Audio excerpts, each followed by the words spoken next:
Hey, my name is Sid Webb. My wife Susie and I were in Colorado Springs in 2013 and experienced the Black Forest wildfire, which started in our neighborhood, was captured by television cameras from a helicopter, and was shown around the world. And so we had quite the experience with that. And after we were able to go back and start digging in the ash to try to find things that we had, what we found was that the fire burned at least 2,500 degrees, and so it was extremely hot, and it was very comprehensive in terms of the destruction that it caused. That, for example, my library turned to powder, and things were just destroyed in amazing ways. My mountain bike vaporized. So we realized right away that this fire had radically changed our lives, and had pretty much taken away everything that we knew in life as far as the possessions we owned.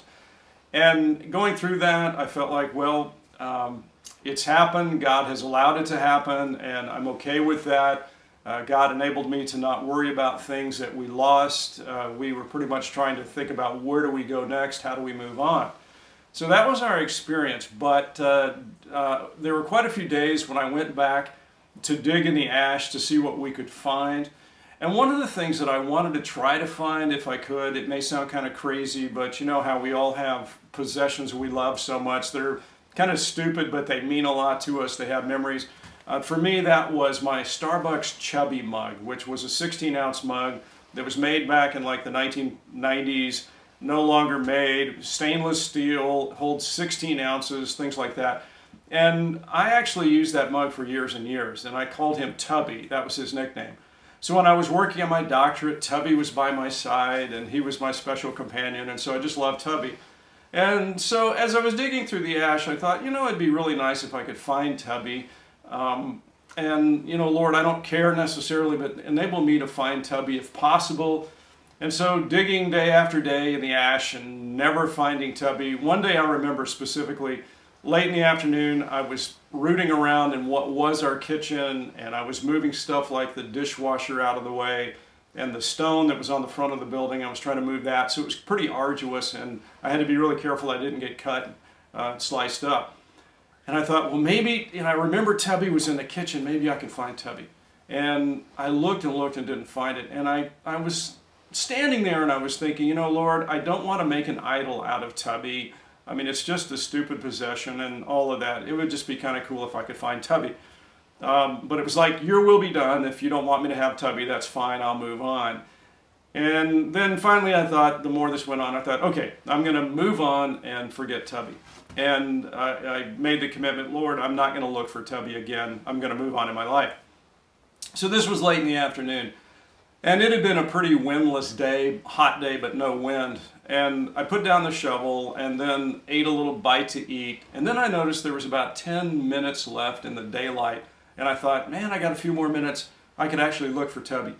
And I picked up the shovel, and literally as I picked up the shovel and was about to dig again, this big wind came out of the west and blew the ash up in my eyes, and I couldn't see. And I thought I heard words to the effect of God saying to me at that time, put down the shovel, son, I have other things for you now. And as I contemplated that, I thought, wow, that's what I need to do. I need to put down my shovel and not make an idol out of this thing. And really symbolically bigger than just Tubby, I need to move on with my life and move on to the other things that God would have for us, whatever the future might be. So I did that, you know, put down the shovel. Well, a few days later, I was talking to my mother on the phone, and she asked me if I had found my father's class ring. And I said no, because after he had passed away, I got his class ring.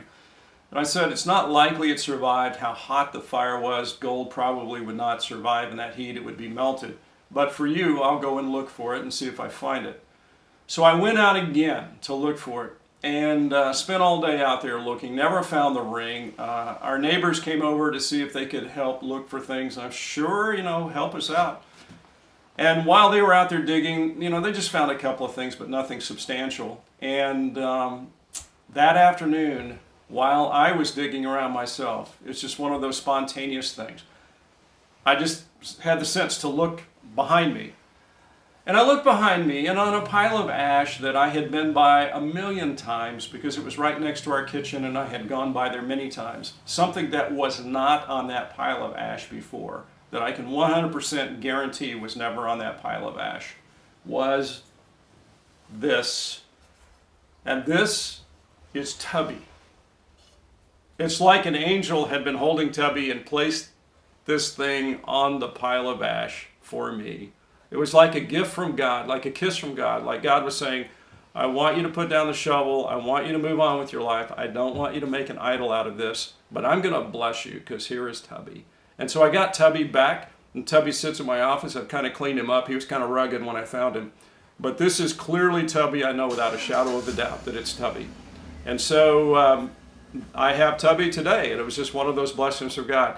We had many supernatural things we saw in the ash, many different kind of things that happened there. But probably for me, one of the coolest things of all was finding Tubby.